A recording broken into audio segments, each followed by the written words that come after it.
Hola, ¿cómo están? Mi nombre es Alexia Díaz y con la ayuda de dos compañeros les vamos a contar un poco sobre los orígenes del comportamiento criminal. La información que les será proporcionada en este canal es basada en un libro que leímos en nuestra clase de Criminología y Victimología. El nombre del libro es Comportamiento Criminal y los autores son Kurt Bartol y Anne Barton. Este libro es del año 2017. Nosotros somos alumnos de psicología, gracias a Dios pasando nuestro último cuatrimestre y nos hace mucha ilusión contarles sobre este tema que a nosotros nos encanta y nos causa muchísima emoción. Entonces vamos a empezar. Lo que yo les voy a platicar en específico es sobre los factores de riesgo en el entorno social y espero que esto les interese mucho. El primer factor de riesgo, hablando sobre el ambiente social como les mencioné ahorita, es la pobreza. Pues es súper difícil comenzar la vida en un medio de pobreza, porque es súper común que se culpe a los pobres por los males en la sociedad típicas. Pero la asociación entre restricciones económicas y desarrollo de la niñez como factor que conduce a la delincuencia es demasiado fuerte para que la ignoremos. Pero antes que nada vamos a definir, pues, ¿qué es la pobreza? Es una situación en la que se carece de los recursos básicos para mantener un estándar de vida promedio dentro de la región geográfica específica. En muchas literaturas de investigación nos habla sobre los efectos adversos de la pobreza sobre el desarrollo de los niños. Blair y Raver en 2012 nos mencionan, está bien fundamentada la idea de que los contextos materiales y psicosociales de la pobreza tienen un efecto adverso sobre múltiples aspectos del desarrollo de los niños. Otros investigadores como Hobbs, Nation, Krebs y Bellinger en 2005 ponen el relieve de un ingreso familiar bajo se asocia desde hace mucho tiempo con un funcionamiento cognitivo deficiente y en un menor grado con un funcionamiento socioeconómico deficiente. La relación entre la pobreza y la actividad delictiva que no implica violencia no es tan fuerte, pero existe. Existen evidencias de investigación que dicen que la pobreza es uno de los factores de predicción más intensos del comportamiento violento de los adolescentes de uno u otro sexo. Otro dato interesante que mencionan de los adultos que habitan en una vivienda por debajo del nivel digno, dicen que tienen más probabilidades de ser víctimas de delitos que quienes viven en condiciones pues de más ventaja. La pobreza influye en la familia de muchas formas, entre las que destaca su impacto sobre el comportamiento de los padres hacia los hijos. Es importante hacer algunas advertencias que deberán tomarse en cuenta siempre que se analice el problema de la delincuencia y la relación con el estatus económico. Primero, la relación entre la socioeconómica baja y la delincuencia no significa que la pobreza cause o conduzca a la delincuencia, porque pues así podemos decir de que hay gente con estatus socioeconómico bajo que sigue las leyes y hay gente que no, y viceversa con estatus socioeconómico medio o alto. La mayoría de los niños y adultos son ciudadanos que atacan las leyes, como ya les mencioné. Y por último, que los niños que viven en la pobreza ingresen a un sistema que por sí solo podría alentar comportamiento delictivo o la criminalidad, convertirse en adultos, particularmente cuando son remitidos a instituciones donde conviven con otros delincuentes. Ahora pasando al siguiente factor de riesgo, que es el rechazo de los compañeros y la asociación con compañeros antisociales. Se menciona este factor que las relaciones de los niños con sus compañeros contribuyen de manera única y esencial, ojo, esencial para el desarrollo social y emocional. Durante la adolescencia hay un incremento de la vulnerabilidad a la influencia de los compañeros y una disminución a la vulnerabilidad a la influencia de los padres. Además, se ha descubierto que la influencia de los padres es un fuerte factor de predicción del consumo de sustancias tóxicas y el comportamiento delictivo durante la adolescencia. Uno de los factores de predicción más fuertes del comportamiento antisocial en un futuro en el rechazo temprano por parte de los compañeros. Hay que destacar que la calidad de las relaciones entre padres e hijos y las relaciones de los padres entre sí parecen jugar un papel significativo en el hecho de que un niño sea rechazado o no por sus compañeros en los primeros años de vida. Pero ¿cómo? Cowan 2004 nos dice, la calidad negativa en las relaciones maritales entre los padres e hijos son factores de riesgo en la etapa correspondiente al jardín de niños e incluso antes, lo que puede manifestarse como un bajo desarrollo de habilidades sociales, comportamiento agresivo y rechazo en los primeros años de escuela en la vida. Entonces, los niños rechazados por sus compañeros a menudo interactúan entre sí o se reúnen en torno a los otros compañeros antisociales. Durante la adolescencia, el hecho de involucrarse con compañeros antisociales muestra una relación grande y consistente con la delincuencia, el consumo de drogas y con una variedad de otros comportamientos problemáticos. Y me van a preguntar, ¿por qué algunos niños son rechazados por sus compañeros? Los niños son rechazados por sus compañeros por diversas razones. Lo típico que escuchamos es porque los perciben como amigos, el típico de que, ay, es diferente. Los niños tienden a rechazar también a aquellos compañeros que con frecuencia utilizan la agresión física y verbal como forma preferida de relacionarse con los demás. Entonces, la agresión combinada con el rechazo por parte de los compañeros sí parece conducir a un comportamiento marcadamente antisocial o delictivo. Los niños que son agresivos físicamente y rechazados socialmente por sus compañeros tienen una elevada probabilidad de involucrarse en delitos graves durante la adolescencia y de convertirse en delincuentes violentos durante la adultez temprana. Otro factor de riesgo es las experiencias en el periodo preescolar. Ve lo que dice la lectura. Las tendencias agresivas a los 3 años de edad predicen que habrá comportamiento agresivo más adelante en la vida. También los niños que permanecen mucho tiempo sin supervisión de sus padres después de la escuela en los primeros años de primaria tienen un riesgo elevado de manifestar problemas de conducta en la adolescencia temprana, pues es que son niños que tienen probabilidad de dedicar su tiempo a otras actividades que no son supervisadas con compañeros durante la primera etapa de la adolescencia. Los niños antisociales salen en busca de nichos que implican asociación con compañeros antisociales y entornos con mínima supervisión por parte de los adultos. El fracaso académico en los primeros años de vida parece iniciar una serie de eventos en la cascada que aumentan los riesgos de forma progresiva. El fracaso académico en los primeros años en la escuela parece ser relacionada fuertemente con la delincuencia y el comportamiento criminal durante la vida adulta. Algunos investigadores descubrieron que las probabilidades de que los niños varones de 8 años de edad fracasen en la escuela manifiesten comportamiento delictivo de gravedad eran casi el doble que la comparación de los otros niños varones. Hola, ¿cómo están? Yo soy Carmen Lucía Camus y como ya les comentó mi compañera, nos hace mucha ilusión poderles platicar sobre este tema. Lo que yo les voy a platicar en específico es sobre los factores de riesgos relacionados con los padres y familiares. Espero les guste y les interese mucho. Primero que nada, pues hablando de la familia un poco, ¿no? Entrando al tema. La familia, en particular la familia nuclear, que es padres y hermanos, desde hace mucho tiempo en los libros de criminología se ha identificado como un factor muy importante en el surgimiento o la inhibición de conducta antisocial de los niños y adolescentes. Sin embargo, en la década pasada, investigadores de ciencias sociales examinaron más acerca de las variables del proceso, como la calidad del cuidado parental, que este es el proceso de promover el desarrollo físico, emocional, social, económico e intelectual de los niños desde la infancia hasta la edad adulta. Y las variables estructurales, que son como los hogares monoparentales, que es que solo hay un padre o solo está la madre. Buena parte de la atención de los investigadores, se dirige a identificar los acontecimientos adversos como maltrato, críticas, insultos e interacciones correctivas entre padres e hijos y entre los miembros de la familia como grupo. Una vez que se han identificado estos acontecimientos, se intenta implementar programas de tratamiento o intervención con la finalidad de establecer un entorno que brinde cuidados. Enfocándonos un poco más en los hogares monoparentales, que es de los de un padre o una madre. Hubo un censo en Estados Unidos y más de 12 millones de familias con hijos son sostenidas por solo un padre de familia.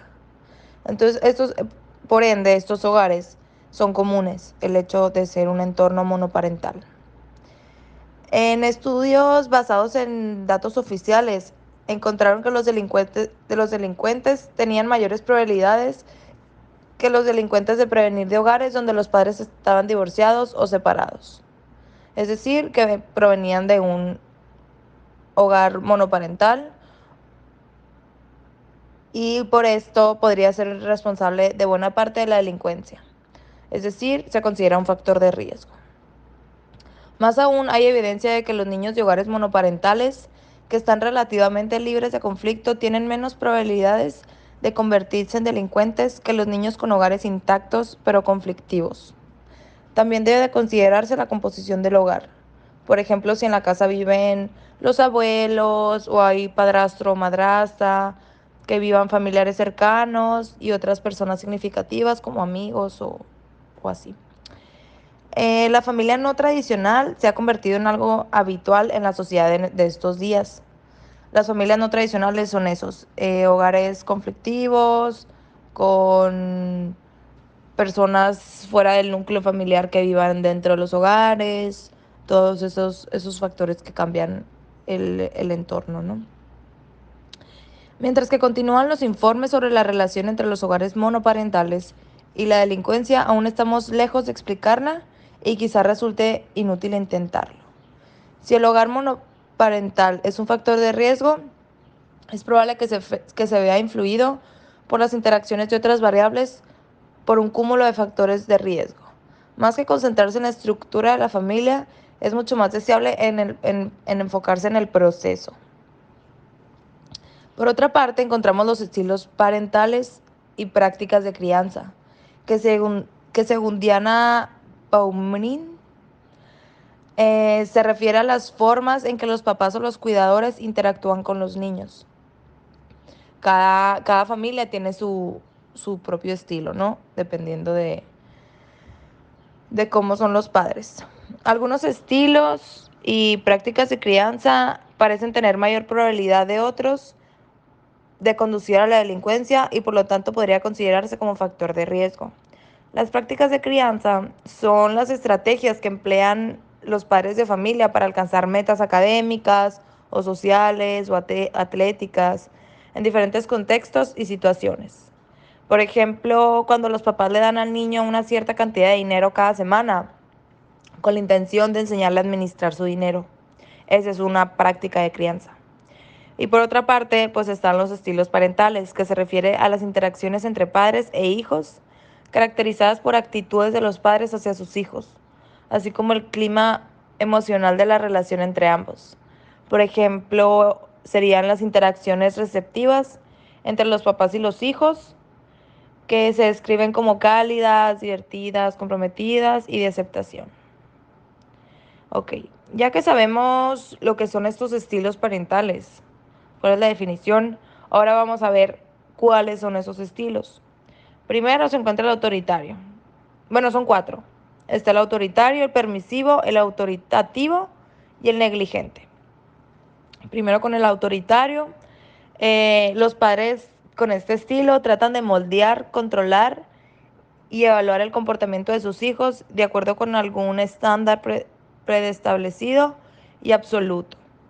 El hogar autoritario tiene numerosas reglas que deben de cumplirse de manera estricta, a menudo sin cuestiones ni explicaciones.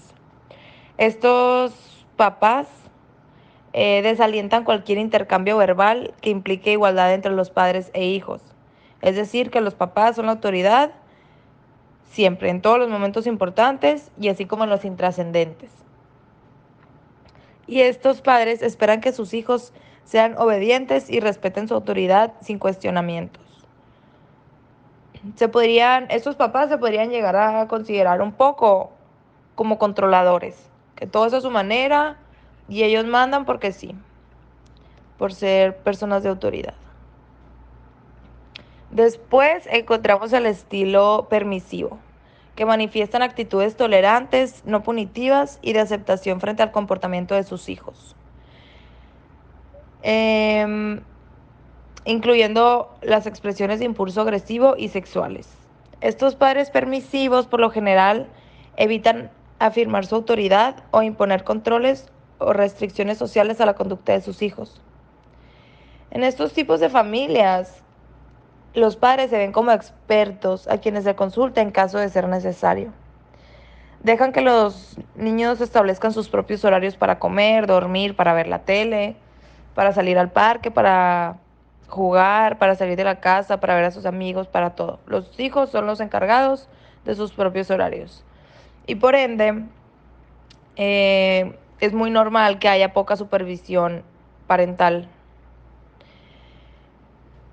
En esencia, son ineficaces en roles de socialización. Si bien esto parece una evaluación severa, y mientras este tipo de padres podrían surgir que los niños aprendan de sus propios errores, la investigación indica que la permisiva no es un método recomendable. Después de este encontramos el autoritativo. Aquí los padres tratan de dirigir las actividades de sus hijos de una manera racional, orientada a los asuntos específicos. Alientan el intercambio frecuente de opiniones antes de tomar decisiones, así como un clima general que favorece la comunicación abierta entre padres e hijos. Lo que distingue a una familia encabezada por padres autoritativos es un análisis razonado combinado con controles sociales. O sea que el control es lo que va primero, ¿no? Los padres autoritativos esperan un comportamiento maduro, acorde con la edad de sus hijos, y aplican de manera firme y consistente las reglas y los estándares familiares. Al mismo tiempo, alinean la independencia y la individualidad. Por último, encontramos el estilo negligente. Aquí es cuando los padres demuestran desapego en la participación en la vida de sus hijos o en las actividades, ya sea deportivas o de la escuela o a piñatas, fiestas, lo que sea, que no hacen presencia. En este caso no hay exigencias, pero tampoco receptividad. No estructuran ni supervisan, no dan apoyo y quizá algunas veces rechacen activamente a sus hijos. Y es muy común que descuiden sus responsabilidades de crianza. Básicamente, el padre con este estilo responde de forma mínima a las necesidades del hijo. Están lejos de ser permisivos, pues simplemente no tienen interés en controlar el comportamiento de sus hijos. Y este estilo se clasifica como una forma de abandono al niño. Esos fueron los 4 estilos de crianza de Diana.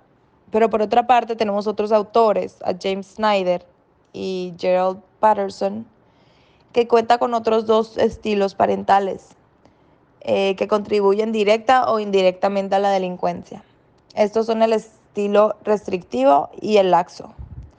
Estos son muy similares al autoritario y al permisivo de los que mencionamos anteriormente, ¿no? El estilo restrictivo, aquí los padres consideran un número inusualmente grande de comportamientos menores como problemáticos y utilizan estrategias ineficaces y autoritativas para lidiar con ellos. No ignoran ni siquiera los comportamientos tribales. Suelen dar más órdenes, aunque ineficaces, utilizan amenazas verbales, critican con frecuencia, pero fracasan en respaldar de manera consciente y eficaz esas reprimidas verbales con castigos que no sean violentos ni físicos. Estos padres en ocasiones también imponen castigos autoritarios y severos. Por otra parte están los padres laxos, que estos no detectan con suficiente precisión lo que constituye un comportamiento problemático o antisocial en sus hijos. Muchas acciones se les escapan sin que puedan imponer la disciplina. No logran reconocer o aceptar el hecho de que sus hijos están involucrados en acciones problemáticas o incluso violentas. Como que en este parece que no están conscientes de sus hijos. Un ejemplo es cuando, por ejemplo, un hijo tiene una fiesta en su patio y están, no sé, consumiendo drogas y el papá está dentro de la casa sin darse cuenta y no detectan el peligro que puede estar pasando su hijo o así. Esos son los otros 2 estilos que hay. Y otro factor que se encuentra es los hermanos. Los hermanos son un factor muy importante, ya que normalmente los hermanos se imitan entre sí y con mayor frecuencia los niños chiquitos son los que imitan a sus hermanos más grandes. No siempre es el caso, pero es muy común. En un estudio encontraron que en una muestra de hermanos, en aproximadamente 1/3 de los casos de los hermanos menores, en realidad trataba de ser diferente de este último, tanto en comportamiento como en actitud. Puesto que los hermanos por lo general pasan mucho tiempo juntos, es razonable suponer que tengan un papel importante en moldear el desarrollo de la agresión y el comportamiento antisocial. Esta área no está totalmente investigada porque es pues, un tema muy grande, ¿no? Pero ya han empezado a hacer estudios. Y también otro factor son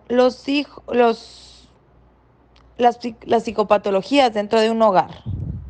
Es decir, que el padre está clínicamente deprimido, en especial las mamás. Esto se encuentra con un creciente riesgo de presentar diversos problemas socioemocionales y de comportamiento, incluyendo conducta antisocial, desajustes emocionales y deficiente desarrollo cognitivo.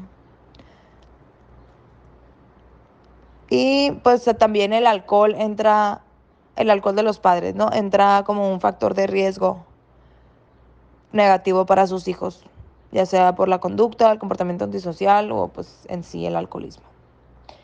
Pues bueno, eso es todo. Espero les haya gustado y les haya interesado. Muchísimas gracias por su atención. Me introduzco. Soy José Joaquín Lostunó Vallarino y estoy emocionado por ser parte de este podcast y pues voy a explicar los factores psicológicos de riesgo. En primer lugar, pues ¿qué son los factores psicológicos? ¿No? Pues nos referimos a los aspectos cognitivos que tienen que ver con el historial de la persona o pueden ser problemas psicológicos, trastornos psicológicos. Y pues a ver, un ejemplo sería la falta de apego. La falta de apego proviene de, pues de hecho, de los temas anteriores de familia, que básicamente la falta de apego se refiere a cómo el hijo no está, podría decirse de manera burda, no está tan conectada con la madre o con el padre. Eh, Normalmente los bebés tienen ¿cómo se dice? Un apego, pues, de supervivencia, pues, hacia sus padres. Pero este puedo cambiar, depende de las circunstancias. De hecho, existen dos tipos de apego, que es el apego seguro eh, y el apego inseguro, que básicamente uno se refiere a que, pues, el apego seguro es que pues, confía en los padres y se muestra disponible a su seguridad. Y el inseguro es que es muy evasivo, es muy ansioso y realmente no confía en los padres para mantener su seguridad. Eh, Esto puede caracterizar en el futuro, en el aspecto criminal, de manera en que tiene esos problemas de confianza y de hecho muchas veces no aprenden o, o no aprenden de sus padres, o de hecho también pasa muchas veces con los padres negligentes. eh, Tienden a actuar de manera criminal por tener esa falta de conexión o pues de apego, como dicen ahí mismo. Pero pues ese es un solo aspecto de los factores psicológicos. Otro aspecto que de hecho podría decirse que es el más clásico es la falta de empatía. Eh, pues la empatía es cómo nos podemos relacionar con los demás, ¿no? Es nuestra manera de ver a los ojos de la otra persona. Así podemos actuar de manera altruista y podemos ayudar a los demás. Y muchas veces eh, el perfil criminal demuestra que los actores de violencia o otros tipos de crímenes similares tienen poca empatía. Eh, Muchas veces esto se muestra a los niños cuando no les importa si empujaron a otro niño o no quieren ayudar o se demuestran muy antisociales, muy agresivos, eh, quieren, o sea, no comparten. hay muchos aspectos que se pueden denotar de una falta de empatía. De hecho, uno que es muy clásico y de hecho pues lo puedes ver en muchos casos y hasta en las películas sale siempre, ¿no? El tal de que hay es cruel con los animales, pues de que esto sí puede mostrarse mucho en criminales y de hecho pues ya ha estado el historial de que asesinos de niños demuestran crueldad hacia animales, ya sea lastimándolos, matándolos o tratándolos sin cuidado. Y esto pues proviene de lo mismo de falta de empatía. Eh, Muchas veces puede decirse un microcosmo de lo que puede pasar en el resto de su vida. No, no es totalmente seguro porque hay veces que es accidentalmente, un niño puede ser accidentalmente descuidado con un animal, pero es diferente ser descuidado a ser cruel con un animal. Eh, Luego están ahí, nos vamos más a las deficiencias cognitivas o del lenguaje. Técnicamente, por sí mismas, estas no causan, no son un factor pues, de conducta criminal, pero es muy importante saber que la falta de comunicación que estas pueden causar pueden permitir, podría decirse, conducta más agresiva, pues muchas veces los que tienen deficiencias cognitivas y de lenguaje se frustran de no poder comunicarse con otras personas. Eh, y esta agresión puede llegar a actos violentos. Eh, pero pues no es algo que podría decirse que es 100% seguro, es nomás algo a denotar. Otro aspecto psicológico que de hecho se podría decirse que es el más controversial es la inteligencia. Eh, Muchas veces se demuestra o bueno, hay estudios que explican que hay una relación entre inteligencia y delincuencia. Pues parece ser que los que son menos, podría decirse, pues está el coeficiente intelectual, ¿no? Que es una forma, podría decirse, de medir la inteligencia, pero realmente no es inteligencia. Y hay estudios que lo han usado para decir que hay actores de violencia o delincuentes o criminales que tienen bajo coeficiente intelectual. Se demuestra más esa tendencia, pues. Y esto causa ideas erróneas de inteligencia y muchas veces no es correcto. De hecho, muchas veces los criminales tienden a ser, son muy inteligentes. Eh, no es una relación directa y el coeficiente intelectual tiende a ser muy erróneo en este tipo de conclusiones.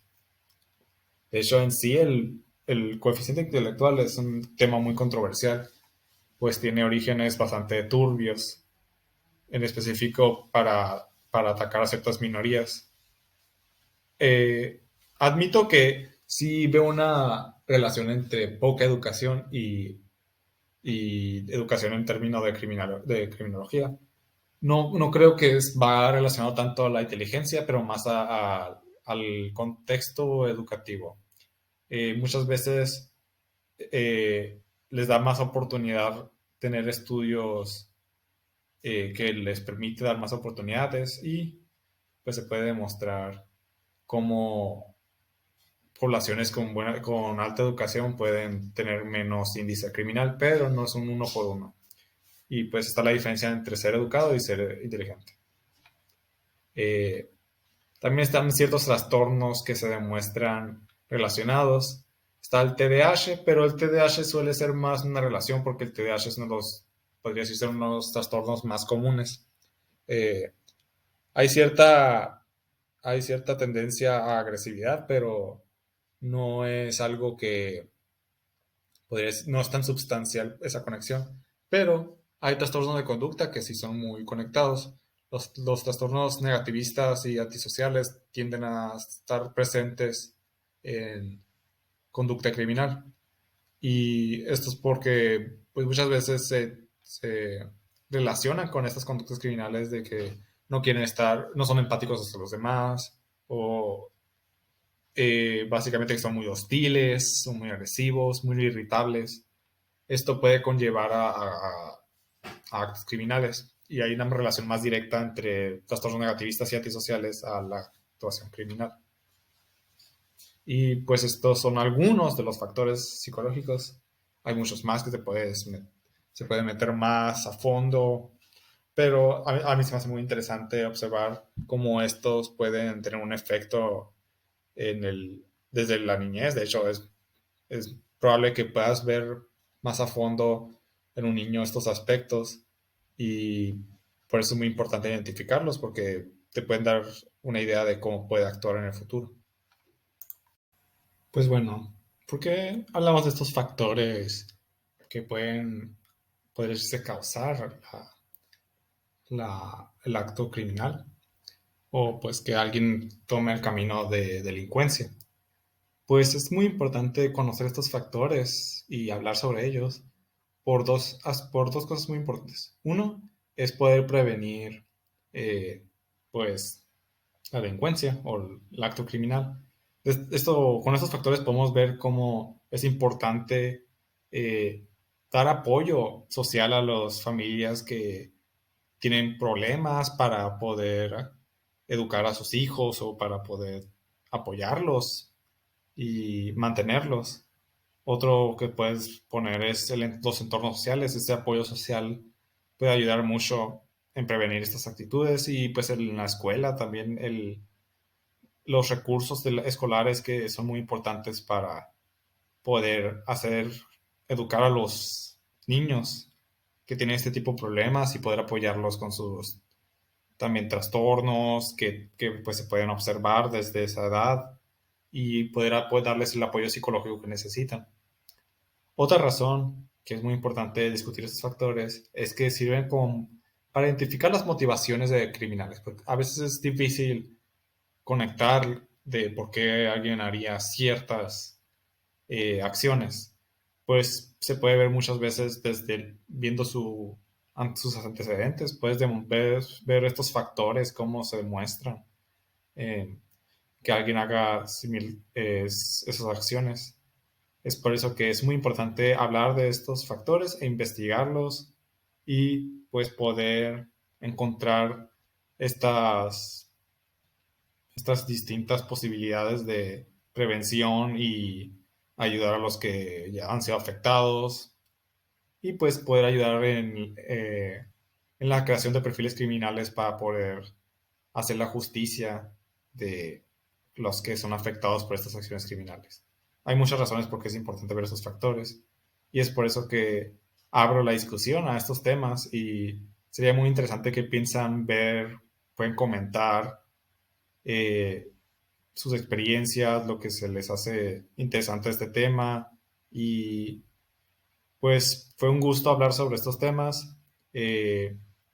Pues, y también pues lo digo por parte de mis compañeras de que pues que fue un tema interesante de tocar y esperemos que el- en el futuro podemos tener más posibilidades de poder tratar con estos problemas y estos factores de riesgo.